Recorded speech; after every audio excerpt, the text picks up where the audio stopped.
చాలా డబ్బు అయిపోతుంది, జిల్లా వరకే పెట్టండి అన్నారు. మేము ఒప్పుకోలేదు. పాత జిల్లా పెట్టండి అన్నారు. లోకేష్ బాబు గారు అయితే ఎంత డబ్బు ఖర్చైనా పర్వాలేదు, మా మహిళలు రాష్ట్రంలో ఎక్కడికి వెళ్ళినా, ఈ రాష్ట్రంలో ఎక్కడికి వెళ్ళినా ఫ్రీగా బస్సు ఎక్కే కార్యక్రమం తీసుకున్నాం. బస్సులు ఆడవాళ్ళతో నిండిపోయాయి. మొన్నటి వరకు ఆర్టీసీ బస్సులో 50 మంది ఎక్కే వాళ్ళ నోటికి మన స్త్రీశక్తి పెట్టక ముందు ఈ రోజు 90 మంది ఎక్కుతున్నారు. ఇంకా ఆక్యుపేషన్ రేట్ విపరీతంగా పెరిగింది. ఇంకా బస్సులు అవసరం.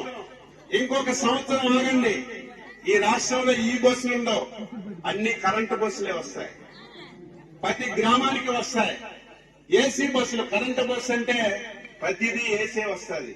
మొత్తం ఎలక్ట్రిక్ బస్సులన్నీ కొని ఇంకా ఎక్కడ అవసరం ఉంది, ఇంకా ఏ గ్రామానికి అవసరం ఉంది, అందరికీ బస్సులేసి ప్రతి ఒక్క మహిళకి ఉచితంగా స్త్రీశక్తి కింద బస్సులు ఇచ్చే కార్యక్రమం చేశాం.